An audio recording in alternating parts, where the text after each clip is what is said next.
정보가 있는 시사 토크쇼 장윤선의 팟짱.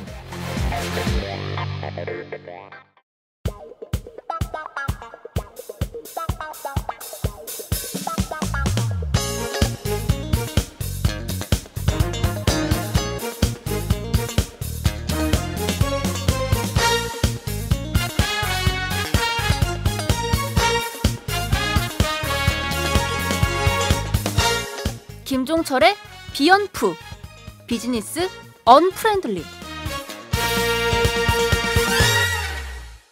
매주 화요일에 고정 코너 시작하겠습니다. 김종철의 비언프 비즈니스 언프렌들리 시작하겠습니다. 오늘도 어김없이 오마이뉴스 김종철 경제부장님 나오셨습니다. 어서 오세요. 네, 안녕하십니까. 표정이 굉장히 밝으세요. 아, 예, 저 항상 밝아요. 그래요? 네. 꼭 그렇지만은 않은 것 같은데. 아니에요, 저 밝습니다. 오늘 휴가라면서요. 휴가여야 얼굴이 밝은 네. 기자. 휴가임에도 불구하고 그러니까. 여기 나와서. 죄송해요. 휴가를 잊은 그대. 네. 아메리카노. 아메리카노를 선물로 드리겠습니다. 감사합니다. 예. 자, 오늘도 어김없이 오마이뉴스 경제부 대표 미녀 기자 김지혜 기자님 나오셨습니다. 김지혜. 김지혜. VICT ORY 안 하나? 김지혜 기자가 나날이 그 인기를 얻어가고 있는 가운데 대상포진이 왔어요. 네, 대상포진이 왔고 지금 죽어가는데 우리 김종철 선배는 너무 얼굴이 피셔갖고 제가 참 마음이 착잡하네요. 오늘이 바뀌었어. 김종철 부장이 원래 좀 이렇게 상태가 안 좋고 김지혜 기자가 상태가 좋았거든요. 맞아요. 근데 오늘은 김종철 부장의 상태가 굉장히 좋고 김지혜 기자 상태가 안 좋아요. 이런 날도 있고 저런 날도 있고 그런 거죠. 뭐 여유까지 있네요 이제. 살다 보면 그러니까 휴가가 주는 여유가 굉장히 큰가 봐. 그러니까요. 휴가가 긴 걸까요? 네. 그러니까요. 굉장히 사람이 여유 있어 보이고 고급져. 있어 보여. 자, 김종철 부장과 김지혜 기자가 엮어가는 김종철의 비언프. 오늘도 어김없이 김지혜의 발로 뛰는 경제로 출발하겠습니다.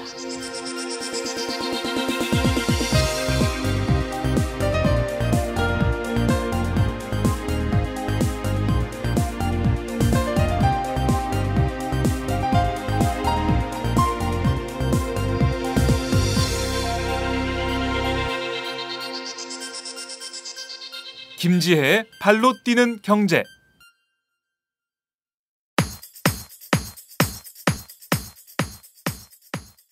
그리스가 국제통화기금 IMF에 빚 16억 유로를 갚지 못할 가능성이 커지면서 사실상 국가부도인 디폴트에 빠질 가능성이 커졌습니다.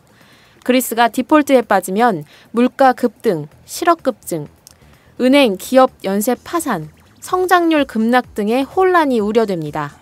또 그리스는 유로화 사용 국가에서 퇴출될 가능성도 커집니다. 현재 구제금융 연장 협상이 결렬된 그리스는 은행과 증시가 일제히 문을 닫는 등 경제가 사실상 마비 상태에 빠졌습니다.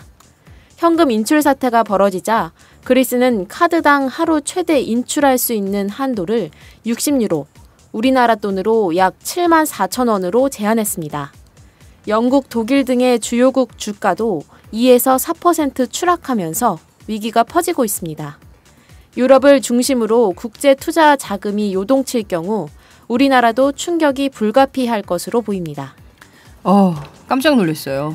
네. 그리스가 사실 이제 우리도 IMF 선생님 오셨다 가셨잖아요. 남일 같지 않더라고요. 우선. 그리고 이제 유럽 경제가 이렇게 타격을 받으면 우리가 물론 그리스하고 큰 교역을 하는 것은 아니지만 그래도 상당한 타격이 있지 않을까 싶은데요. 어떻게 보십니까? 어차피 좀 이따가 저기 본론 토크 때 좀 자세히 말씀을 드리겠는데요. 네. 여하튼 이번 이 그리스 이거는 어차피 좀 예상이 됐던 거죠. 예상이 됐던 거죠. 이미 그래요. 지금 좌파 정부가 올 1월달에 새롭게 출범을 하면서 일정 부분 이런 디폴트 내지는 그렉시트 이런 것까지 예상은 됐었던 건데요.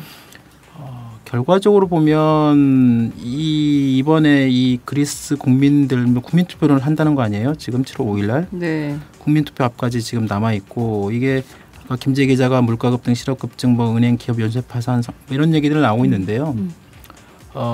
이게 과연 이 IMF식 이런 그 구조조정 네. 내지는 어떤 뭐 이게 구제금융 이런 방식이 과연 옳은가라는 부분도 좀 근본적으로 좀 저희들도 한번 짚어봐야 될 것 같아요. 예, 이런 식의 긴축 솔직히 뭐 그리스 국민들이라고 이걸 받아들이고 싶겠습니까? 우리도 IMF 때 한번 해봤지만 결국은 그것이 뭐 우리는 극복했다고 IMF를 칭찬한다고 하지만 이미 IMF나 새로운 다른 경제학자들이 IMF식 구제금융 내지는 긴축 이런 구조조정이 결코 그렇게 그 나라의 경제에 도움이 되지 않는다라는 게 이미 판정이 났어요. 그런데 이걸 계속 밀어붙이고 있는 그 유럽 통화기금 내지는 국제통화기금이나 그다음에 유럽중앙은행이나 이런 부분들이 있거든요. 그래서 이게 앞으로 이게 좀 더 뭐 국제금융시장에 굉장히 혼란이 있을 것 같긴 하지만 어떤 식으로든 결론을 내릴 수밖에 없는 그런 상황이 될 겁니다.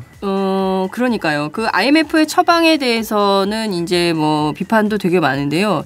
저는 이런 생각이 좀 들었어요. 우리는 IMF 때 근무오기 했잖아요. 그렇죠. 근데 이 나라는 보니까 돈을 다 빼가더라고. 그래서 이게 국민성이라고 그래야 됩니까? 그러니까 그 국가 경제를 대하는 국민들의 태도가 이렇게 다르구나 이런 생각이 좀 들었어요. 만약에 김재 기자라면 금을 모으겠습니까? 돈을 빼가겠습니까? 죄송하지만 전 조금 빼겠습니다. 아니 이게 현실이에요. 네. 돈을 빼는 게 맞는 거죠. 엄밀히 말하면 우리나라 국민들처럼 돈을 금모아서 금을 모아가지고 IMF 그런 구제금을 갚는 나라는 전 세계적으로 우리나라밖에 없어요. 진짜 그 김대중 대통령이 그 취임식 때 울면서 호소를 했잖아요. 네. IMF식 구조조정을 앞으로 우리가 엄청나게 그 고통을 감내야 된다 하면서 울면서 국민들한테 호소를 하고 국민들이 거기에 완전히 무슨 그 과거의 어떤 그런 전제주의적 발상처럼 온 국민들이 나서서 이런 나라가 없습니다. KBS에서 캠페인했잖아요. 그러니까요. 장롱 속에 금을 가지고 나오신 80대 할머니 나라를 사랑하는 이 마음. 이의 욱심으로 우리가 이 난국을 이겨내면 세계 최고의 강국으로 거듭날 수 있습니다. 그러니까 그때 그래가지고 파이낸스 타임즈나 뭐 이코노미스트나 이런 데는 서구 그런 나라에서는 한국이 어떻게 저렇게 할 수 있을까라는 생각이 들 정도로. 예. 그러니까요. 우리나라 참 국민들은 참 착한데 정치하는 분들이 이걸 이용해 먹죠. 그런 착한 마음을. 그렇습니다. 네. 참 그 좀 이따가 자세하게 얘기해 보도록 하고요. 두 번째 뉴스 살펴보겠습니다. 기준금리가 낮아지면서 예금에 대한 의미가 사라지고 있는데요. 그런데 반면 대출금리는 상승하고 있다는 소식입니다. 한국은행이 1.5%로 기준금리를 인하하면서 은행에서 연 2%대 금리의 신규 정기예금 상품이 자취를 감추고 있습니다. 반면 안심전환대출 영향으로 연 2%대로 떨어졌던 은행 가계대출 금리는 한 달 만에 3%대로 다시 올랐습니다. 안심전환대출 영향으로 3, 4월 주택담보대출 금리는 2%대로 나타났지만 5월 들어 가계대출 금리는 연 3.27%로 오른 건데요. 이러한 대출금리 반등은 정부가 고정금리형 대출로 전환하면 금리를 깎아주는 안심전환대출을 내놓으면서 떨어졌던 금리가 되돌림한 결과로 해석됩니다. 반면에 예금금리는 연 1.75%로 전달보다 0.03%포인트 하락했습니다. 정기적금금리도 하락해 연 2%대를 간신히 유지하고 있는 상황입니다. 아 뭐야. 이렇게 하면 사기 아니에요? 그 대출 금리를 깎아준다고 그래서 전부 빚내서 집을 샀잖아요. 그렇죠. 근데 이제 와가지고 이걸 슬슬 올려? 이란 이거를 항상 금융 소비자 그쪽 그 시민단체에서는 금융 약탈이라고 합니다. 금융 약탈. 약탈적 범죄에 해당한다고 저는 생각해요. 네네. 이게 뭐야? 처음에는 원래 금융자분들이 항상 이런 걸 많이 해요.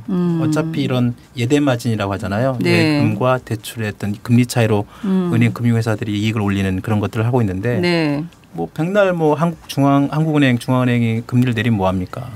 실질적으로 그게 국민들한테 금융 소비자들한테 반영되는 대출 금리 이런 것들이 반영이 잘 안 되는데. 그러니까 이런 눈속임에 우리 앞서 그 금을 모았던 우리 국민들이 순진하고 착해가지고 다 당하는 거예요. 맞습니다. 그러니까 이렇게 국민들 등쳐먹고 속여먹는 이런 금융권. 어떻게 혼내줘야 될까요, 눈빛이 김지혜 너무 기자님? 무서워요, 선배. 아, 나빠.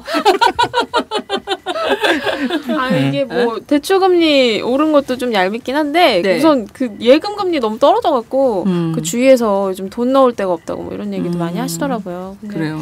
대출금리 자꾸 상승하면 얄밉죠. 그러니까요. 지금 보니까 은퇴자들의 경우에는 은행에 무슨 예금 금리로 뭐 이렇게 노후를 보장할 수가 없잖아요. 그러니까 그럼요. 전부 네. 빼가지고 네. 또 이분들이 부동산에 투자를 해요. 그래서 이제 그 작은 소형 오피스텔이 또 돈이 맞아, 된대. 맞아. 이래가지고 전부 소형 오피스텔 사가지고 월세 받아먹는 네. 걸로 이제 생활을 이어가는 거예요. 그래서 그 소형 오피스텔도 이미 이제 그 공급 내지는 그 과잉이죠. 과잉돼가지고 네.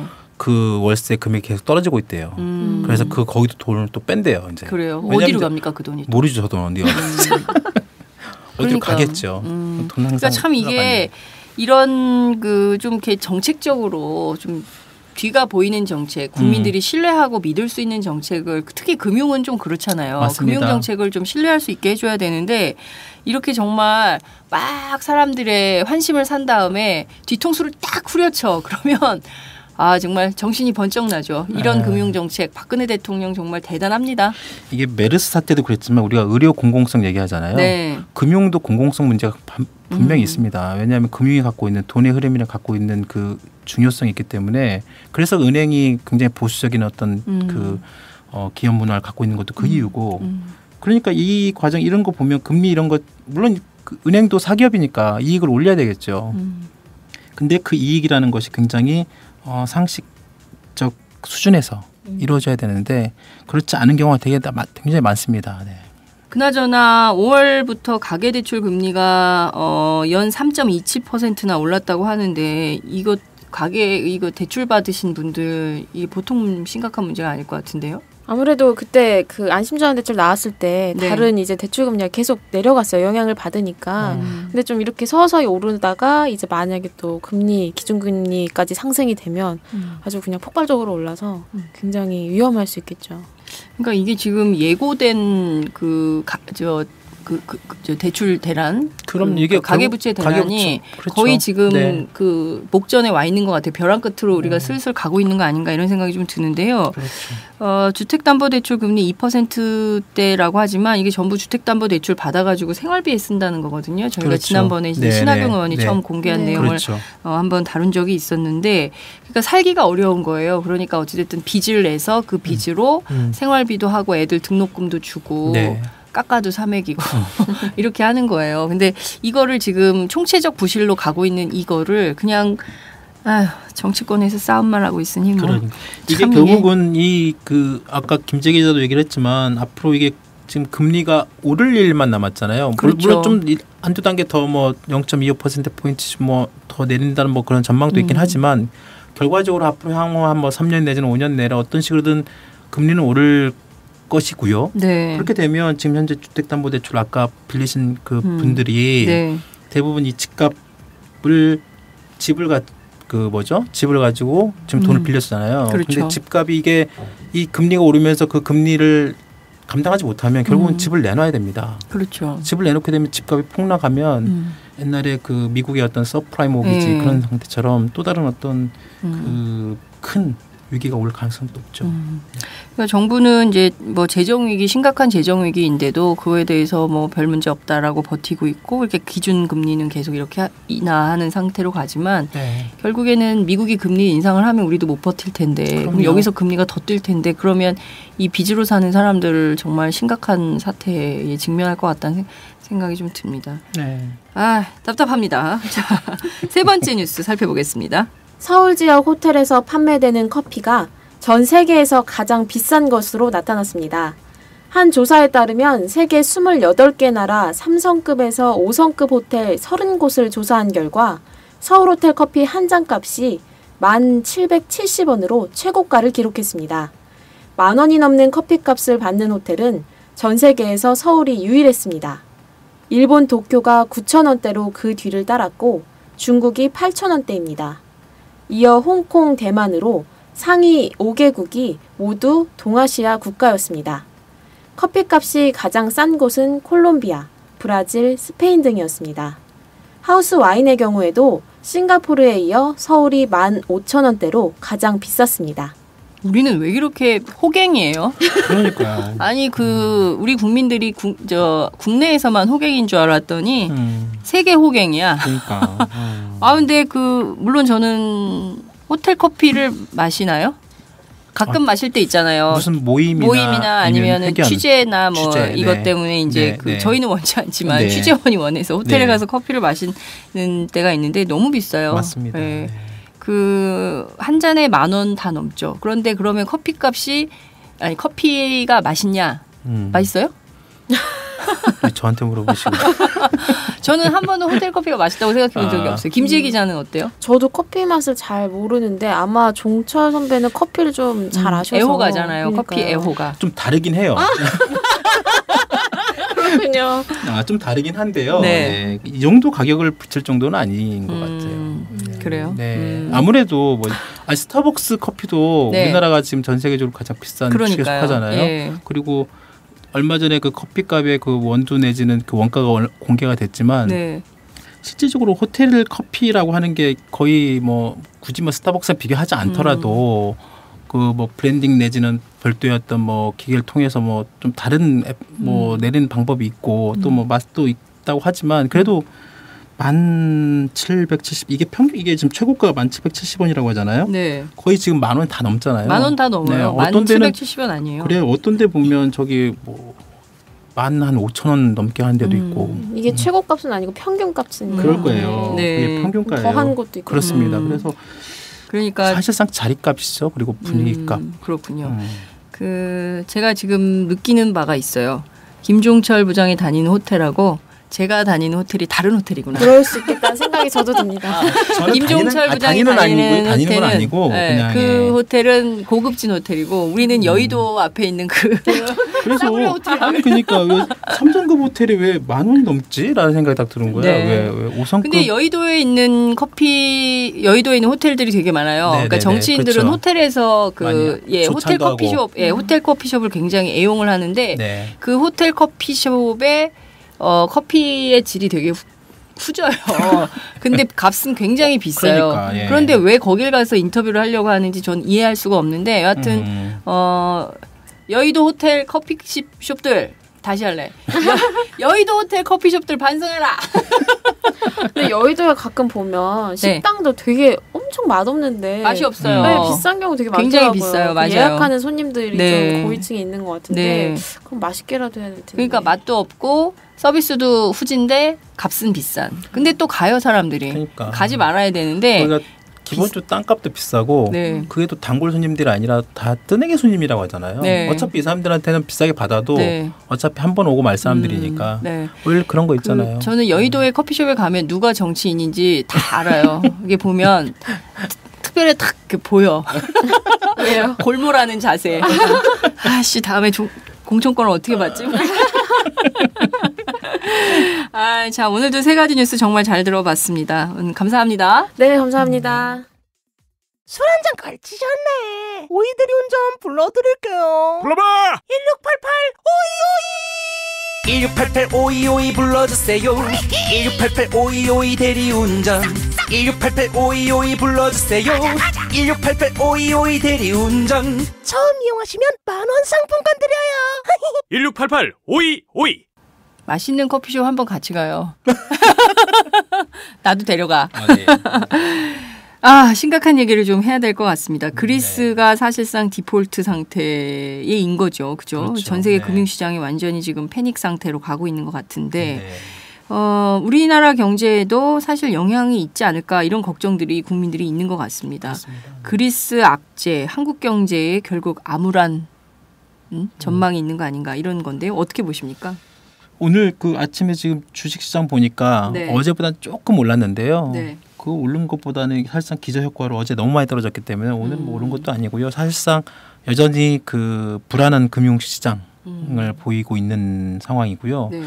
이게 지금 오늘이 그리스가 이제 국제통화기금 네. IMF로부터 이제 빌린 아까 16억만 네, 네. 유로, 16억 유로라고 했는데요. 네. 이게 그 약간씩 그 금액 차이가 있습니다만 저희가 지금 보면 15억 4천만 유로가 정확한 것 같고요. 이게 이제 하나로 따지면 한 1조 8,800억 원. 뭐 뭐 큰 돈은 아닌데. 네, 그렇습니다. 큰 돈은 아닌데 정부 예산으로 보자면 그렇습니다. 이게 큰 돈은 아닌데 네. 이걸 못 갚는 상황이 됐다는 그렇죠. 거예요. 이걸 못 갚는 상황이 된 거고 사실상 지금 정부 자체가 돈이 없기 때문에 이게 지금 그 동안에 그리스가 유로존, 그러니까 뭐 IMF, 유럽중앙은행 뭐 이렇게 계속 구제금을 받다 와서 재정을 꾸려왔어요. 2010년부터. 그래서 계속 돈을 빌리고 하다가 이제는 이제 빚을 못 갚겠다 이렇게 뭐 이렇게 선언할 수밖에 없는 그런 구조까지 왔고 오늘이 이제 그 날이 되는 거고요. 현재 지금 오늘 또 구제금융이 종료가 되는 날도 또 오늘입니다. 그러니까 그래요. 이제 이 디폴트 국가부도 이런 얘기가 나오고 있는 거고요. 예. 한 나라에서 1조 8,800억을 못 갚는다. 그러니까. 이건 좀 심각한 상황인데 그렇죠. 그러면 그리스는 그야말로 그냥 그 디폴트 상황에 당연히 들어가게 되겠네요. 오늘부터. 그렇습니다. 그러니까 엄밀히 말하면 뭐 오늘부터 뭐 이렇게 본 시각도 있고요. 네. 현재까지 뭐 그런 상황이 지금 있고 오늘 오전 어제 밤새 들어온 외신을 이렇게 살짝 훑어봐도 여전히 지금 불안한 아까 말씀드린 그대로 진행이 되고 있는 것 같습니다. 이게 2010년에 그리스가 처음으로 이제 구제금융을 받습니다. 1차로. 그리고 2012년에 또 2차로 받고요. 이 두 차례에 걸쳐서 지금 그리스가 받은 구제금융 돈만 2,450억 유로입니다. 굉장히 큰 돈입니다. 그러네요. 지금 이렇게 따지면. 이게 지금 수백조 원 가까이 되는 돈인데요. 이게 이 구제금융 프로그램이 오늘까지 이제 그 끝이 나고 채권단 쪽, 그러니까 유로존 쪽에 있는 채권단이 이걸 지금 그동안에 계속 구제금 2,450유로를 갖다가 6억 유로를 계속 지금 이렇게 쪼개서 계속 지원을 해주고 있고 지금 남아있는 금액이 72억 유로라고 합니다. 그러니까 이 72억 유로를 받으려고 이제 그리스하고 또 협상을 하고 있는데 그러니까 그리스가 받으려고 협상을 하고 있는데 이 지원금을 오늘까지 그러니까 계속 받아야 앞으로 아까 말씀드린 15억 유로를 갚는 거죠. 근데 이제 그 유럽 국제 채권단 쪽에서는 우리의 구조조정 프로그램을 받아라. 너네들이 이걸 받지 않으면 IMF 프로그램 받아라. 그렇습니다. 우리도 그랬잖아요. 그렇죠. 그러니까 받지 않으면 우리는 돈을 더 이상 72억 유로를 줄 수 없다. 이게 돈을 안 주면 그리스는 뭐 국가부도 쪽으로 가는 거니까. 그렇죠. 파산. 그렇습니다. 하게 되는 거죠. 네네. 근데 뭐 지난주에는 그리스 정부하고 국제 채권단 협상이 뭐 잘 돼가고 있기 때문에 그렇게 걱정 안 해도 될 것 같다. 뭐 이런 얘기들도 나왔는데 왜 갑자기 이렇게 확 결렬이 되게 된 건가요? 그렇죠. 이게 지난주 초만 해도 이게 이미 그 지금 이 그리스 좌파 정부하고 국제 채권단으로 협상이 진행돼 왔습니다. 아까 72억 유로를 갖다가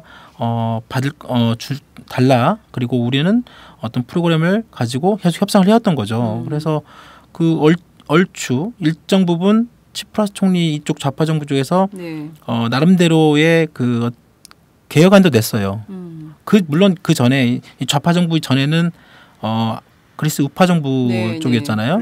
아무래도 채권단 쪽의 입장을 계속 수용하고 이끌어왔기 때문에 그래서 그 지금 그 채권단 쪽 유로존 쪽에 있는 핵심이 이제 그 독일 쪽이잖아요. 메르켈 총리가 이끄는 유럽과 그다음에 IMF 이쪽에 계속 그리스를 상대로 연금 축소, 긴축 정책 이걸 계속 지금 주장을 해왔고 그 다음에 그 치프라스 총리 쪽 그리스 쪽에서는 나름대로 자기네들도 개혁안을 준비해왔고 채권단과 협상을 하고 있지만 워낙 그 유로존 쪽 채권단이 강하게 72억 유로 이상 이걸 이번에 지원해 주는데 너희들이 이번에 확실한 그 개혁안을 내놓지 않으면 주지 않겠다고 계속 압박을 하기 때문에 치프라스 총리도 더 이상 그 자기들이 그 정체성까지 포기하면서 협상을 갖다 계속 할 이유가 없었던 거죠.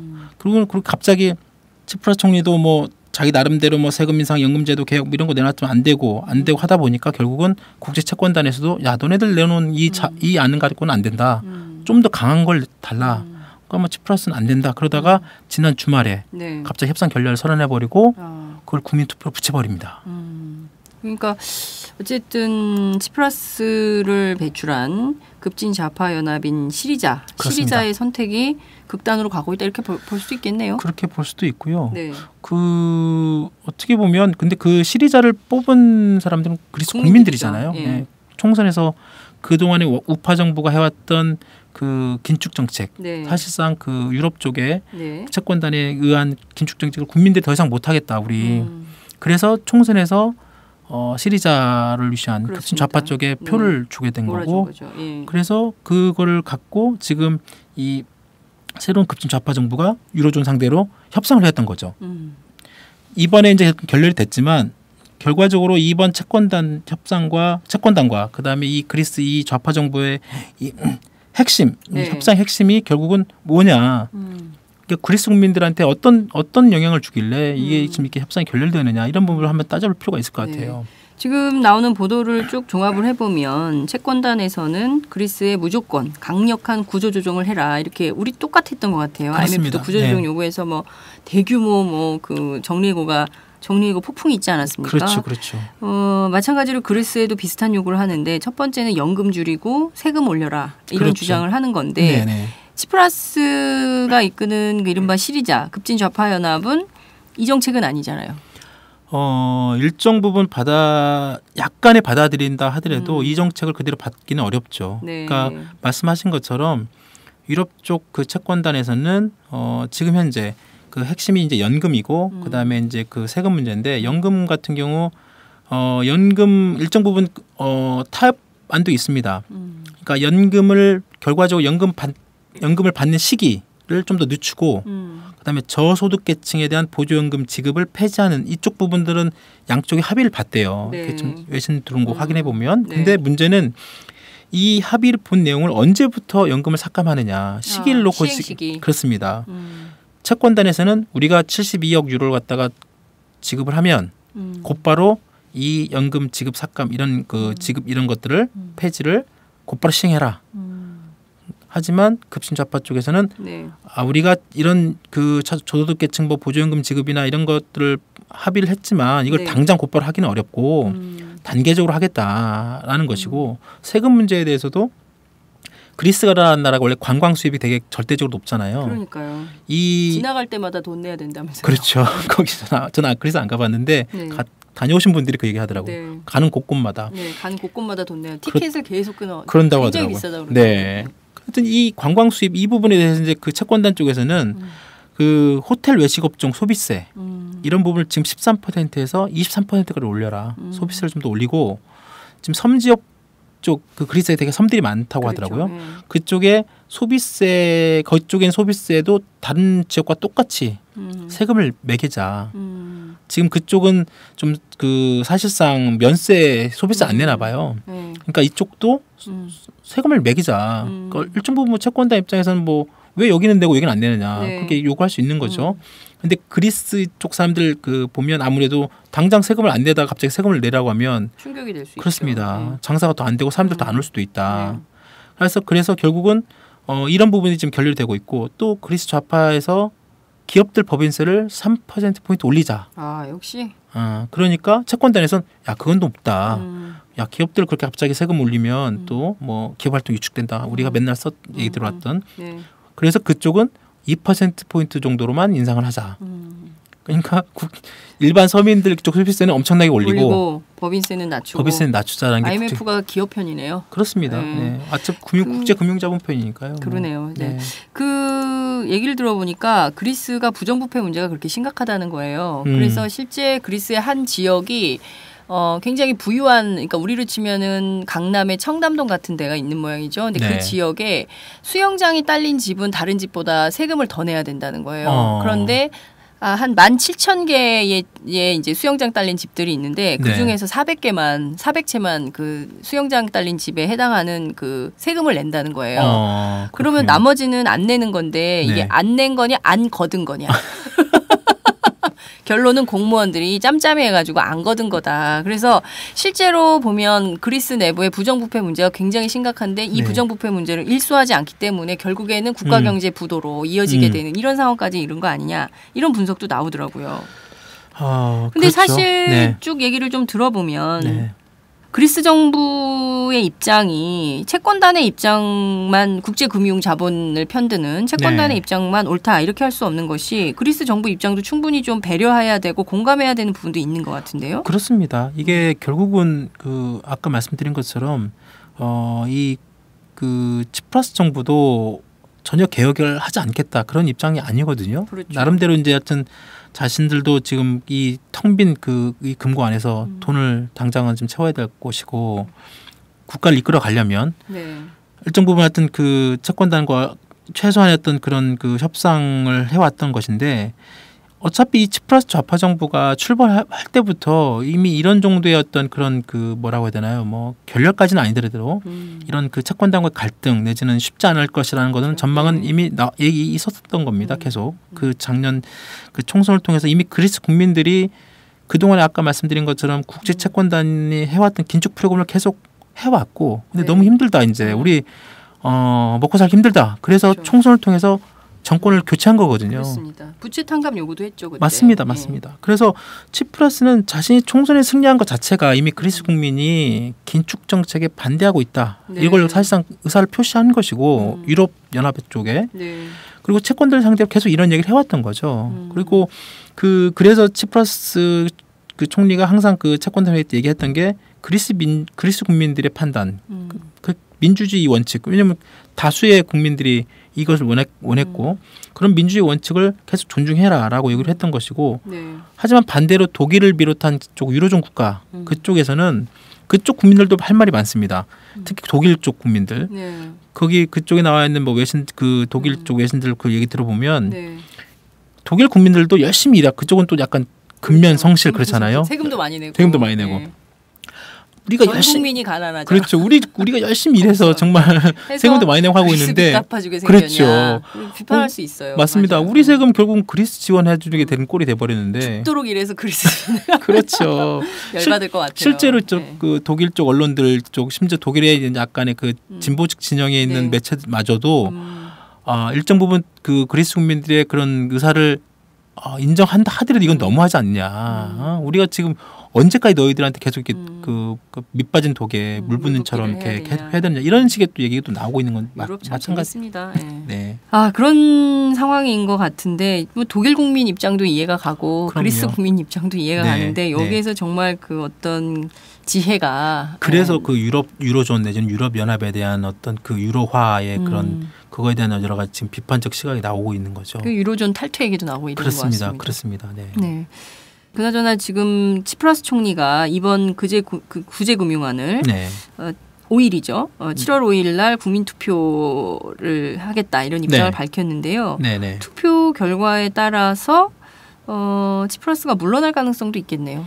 이를테면은 디폴트를 선언해버리고 이렇게 갈 수도 있지만 경우에 따라서는 총선을 다시 해야 되는 이런 상황도 올 수 있겠죠. 그렇죠. 지금 이게 치프라스 총리가 그 주말에 사실상 국민 투표를 붙이면서 네. 이번에 이 구제금융안을 여러분들이 판단을 해달라는 거예요. 그래서 국민들이 이런 유로존 국가의 구제금융안을 받겠느냐.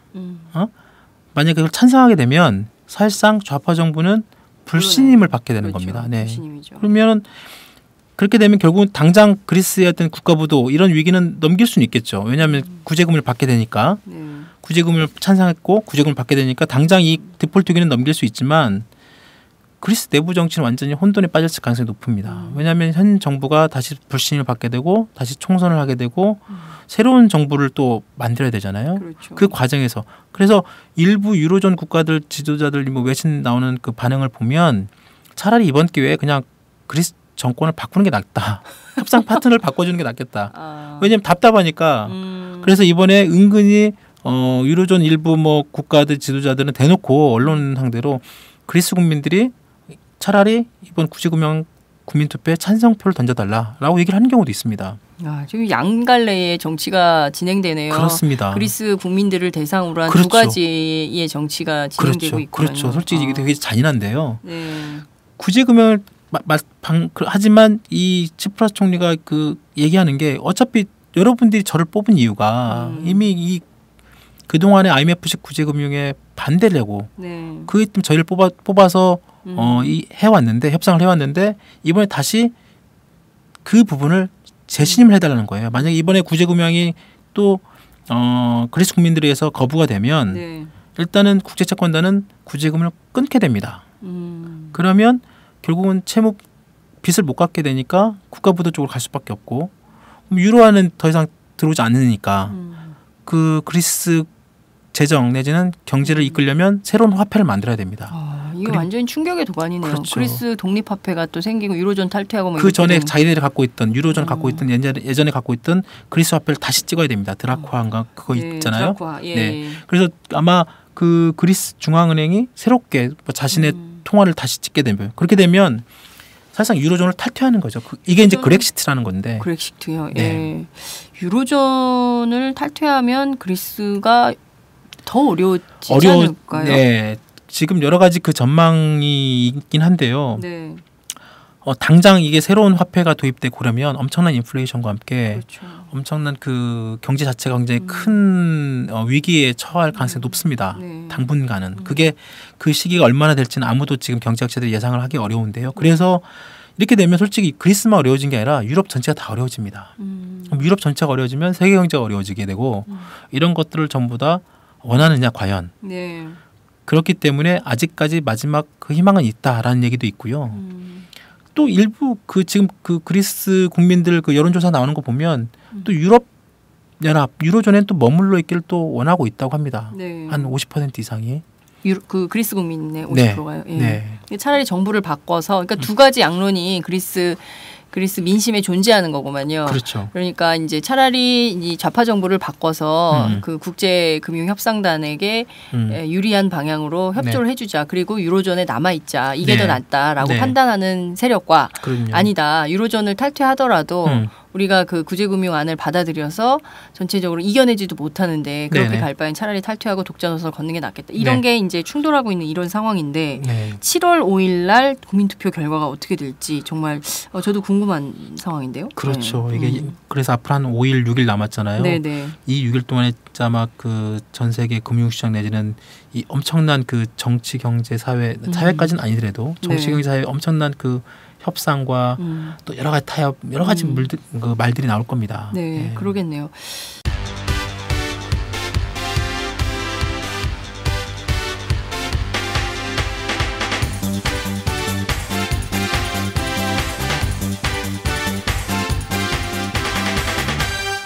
장윤선의 팟짱. 자, 근데 앞서 그 김종철 부장께서도 지적을 해주셨지만 IMF의 긴축 프로그램이라는 게 굉장히 야박하잖아요. 그렇습니다. 그러니까 필요한 돈은 싹 걷어가고 네.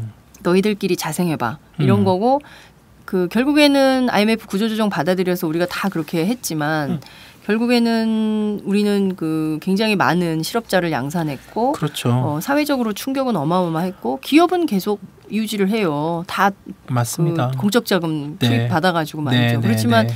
그 기업에서 일하는 노동자들한테는 피해가 막급한 그렇죠. 뭐 이런 상황인데 그리스도 우리랑 비슷하게 갈까요? 그러니까 이게 아까도 앞서 저희가 잠깐 말씀을 드렸지만 이 IMF 구제금융 내지는 이 긴축 프로그램 네. 이거에 대한 평가가 지금 여러 가지 일부에서 나오고 있고 그런 그 아까도 우리나라 예를 들었지만 네. 뭐 금모으기 운동부터 해가지고 맞아요. 우리가 97년 우리나라 한국 사회 특히 경제 정치 얘기할 때 항상 그 변곡점이라고 항상 얘기하는 것이 그 97년 98년 IMF 외환위기 그렇습니다. 그 이후로 우리나라 정치 경제 사회가 완전히 바뀌었지 않습니까? 네, 맞습니다. 뭐 정치도 그렇고 사회도 그렇고 경제도 특히 경제도 그렇지만 신자유주의가 극대화된 시기예요. 맞습니다. 네. 그 이후로 완전히 노동시장이 네, 완전히 완전히 완화됐고 그렇습니다. 그다음 비정규직 네. 그다음에 빈익빈부익부의 양극화 네. 그게 엄청나게 지금 사회적 네. 한 10. 지금까지 우리가 그 고통을 앓고 있는 거예요. 그렇습니다. 비정규직 양산도 그렇죠. 있고. 그래서 이런 그 현상 네. 이런 것들에 대해서 세계적인 경제학자들이나 이런 그 나름대로의 그 양심 있는 학자들이 네. 사실상 그 고백을 하게 됩니다. 음.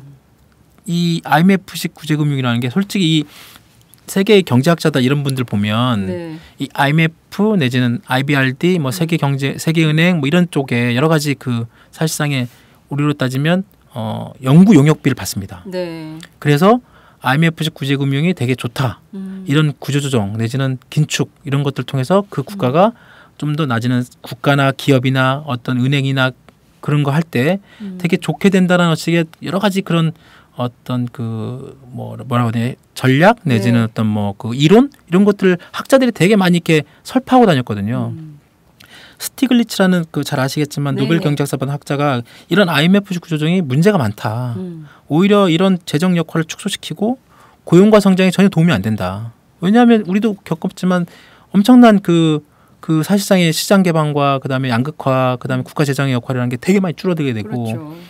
그렇게 되고 이번에 그 IMF 전 총재였던 스트로스칸 총재라는 사람이 있습니다. 네네. 이분이 지금은 바뀌었는데요. 네. 바로 이 그리스 위기의 2010년 그 당시에도 이 사람이 총재였어요. IMF 총재였어요. 그리스 초기 이 위기 초기 협상을 계속 이끌었던 사람인데 이 사람이 이번에 이 그리스 사태가 터지면서 그 프랑스 쪽 언론 쪽에 자기가 기고 내지는 인터뷰를 합니다. 저희가 어제 그 저희 오마이뉴스에 또 그런 기사가 실렸지만 네. 이 스트로스칸 총재 스스로도 그 그리스를 비롯해서 그 남부 유럽의 그런 재정 위기 때 IMF가 처방했던 그런 긴축 프로그램에 문제가 있었다. 우리가 실수를 한 게 있다. 이렇게 고백을 했어요. 그래요.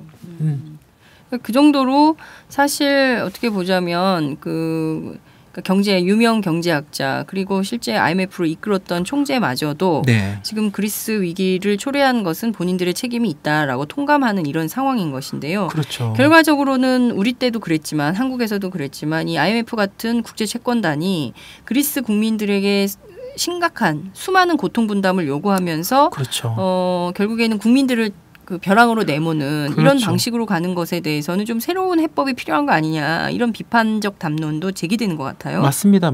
그래서 칸 총재 스스로가 네. 그럼 대안이 뭐냐 이렇게 그쪽 프랑스 언론 쪽에 인터뷰를 했어요. 네, 물어봤니 칸 총재가 내놓은 대안이 뭐냐면 그런 내용이 있습니다. 그리스에 대한 추가 지원을 중단하자. 오케이. 왜냐하면 계속 돈을 쏟아부을 수는 없으니까. 그렇죠. 대신에 그리스가 자력으로 회생할 수 있도록 부채를 탕감해주자. 일정 부분. 대폭. 일정 부분에 대폭 축소해주고 그 남은 부채도 천천히 갚도록. 천천히 갚도록 그 날짜를 대폭 연장해주자.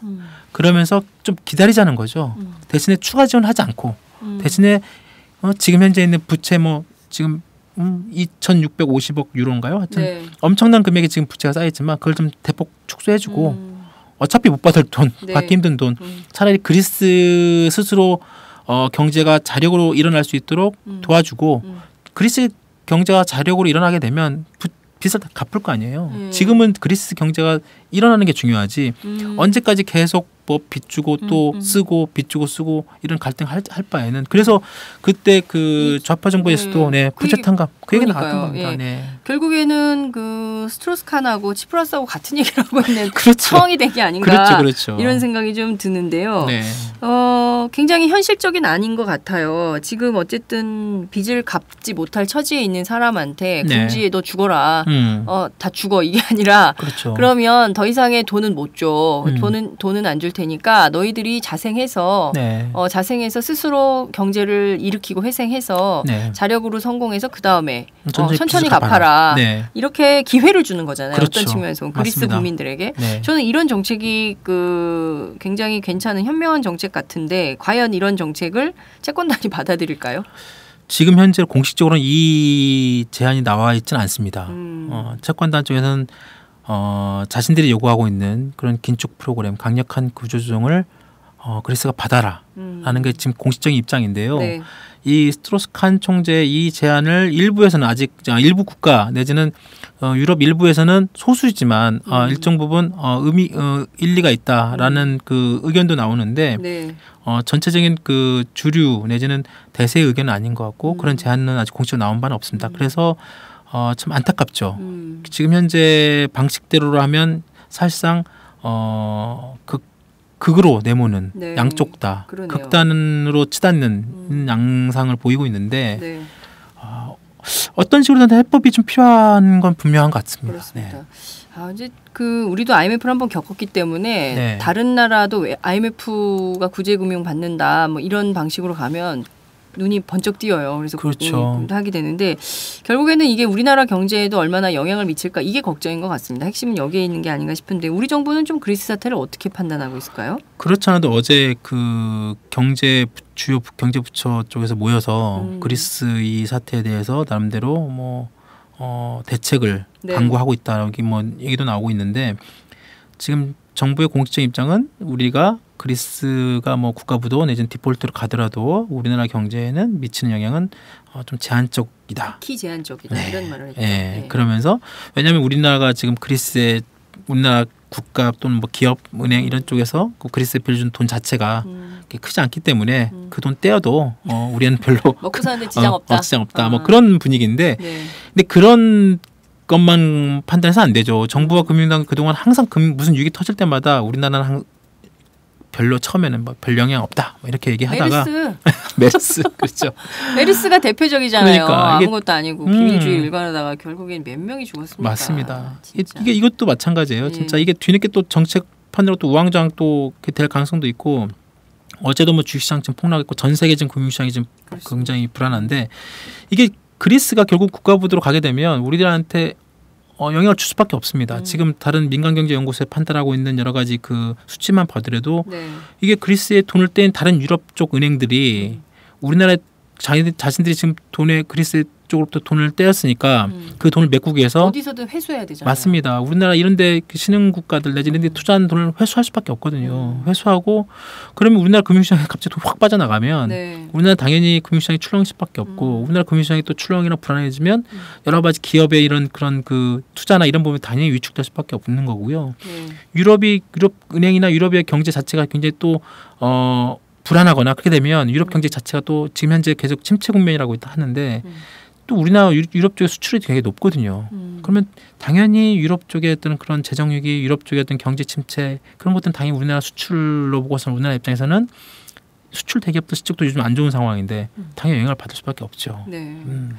아, 정말 걱정입니다. 그 그리스 사태가 결국 돌고 돌아서 네. 한국 경제에 영향을 안 미친다는 건 말이 안 돼요. 말이 안 되죠. 왜냐하면 그 전지구적인 문제가 될 수 있기 그럼요. 때문에요. 네, 네. 이게 결국 물론 이제 굉장히 먼 나라고 우리랑 관계없는 것처럼 보이지만 결국엔 이게 다 연관이 돼 있고 국제금융 투기자본 다 그런 거 아닙니까? 맞습니다. 네, 국제금융자본이 특히 거시경제 차원에서 우리가 큰 영향을 받을 수밖에 없기 때문에 정부 당국이 좀 꼼꼼하게 따져봐야 될 것 같다는 생각이 좀 듭니다. 네, 그렇죠. 그나저나 그리스 국민은 어떤 선택을 할까요? 아, 궁금하다 이거. 그렇죠.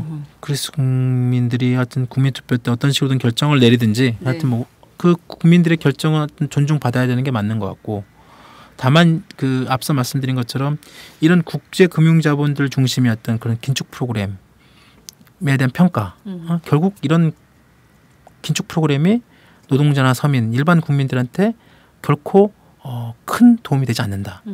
결국은 그런 가진 자, 금융자본가들한테는 이득이 결국은 돌아가는 방식으로 이런 방식에 대한 어떤 그런 그 긴축 프로그램에 대한 어떤 평가 이런 것들을 하여튼 이번 기회로 다시 한번 또 해봐야 될 것 같고 아마 이런 것들은 향후에 국제 그 통화기금 포함해서 국제 그 경제 내지는 경제학자들 사이에서 굉장히 논란이 될 소지가 큽니다. 네. 네. 말씀하신 대로 신자유주의 이후 그러니까 사회 전 세계적으로 양극화 문제가 굉장히 심각해졌지 맞습니다. 않습니까? 네. 그래서 사실 그 대안으로 새로운 자본주의의 필요성이 그렇죠. 이제 대두가 되고 있고 네. 국제사회에서 요구도 되는 것 같습니다. 그렇죠. 그렇지만 아직까지도 그 새로운 자본주의에 대한 대안은 아직 안 나온 것 같아요. 냉전 그렇죠. 이후에 우리가 어찌됐든 그 자유민주주의를 선택하고 사회민주주의적인 요소도 있긴 하지만 사회주의에 대해서는 완전히 뭐 이제 끝났다 종말을 고하는 네. 상황이지만 여기에서 네. 좀 어떤 새로운 자본주의를 어떤 방식으로 출구를 열어갈지 네. 국제사회가 다 같이 고민해야 될 것 같고요. 그렇죠. 김종철 부장님도 함께 고민해 주세요. 전문가니까. 아니요, 저는 뭐 고민까지는 아니지만 저희는 많은 그 기자들은 그렇죠. 뭐 저희가 전문가보다는 전문가분들의 말씀을 저희는 다른 국민들한테 잘 전달하는 역할을 하도록 하겠습니다. 쉽게. 알겠습니다. 오늘 말씀 정말 잘 들었습니다. 감사합니다. 네, 감사합니다.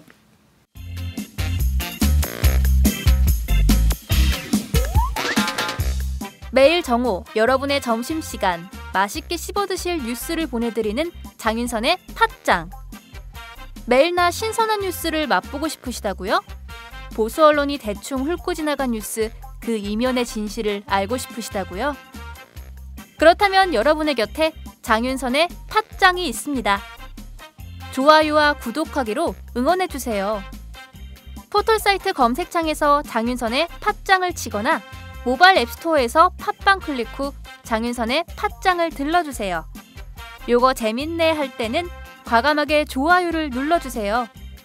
여러분의 꼼꼼한 사랑이 팟짱을 키웁니다. 장윤선의 팟짱 애청자 여러분, 좋아요와 구독하기 꼭 부탁드립니다.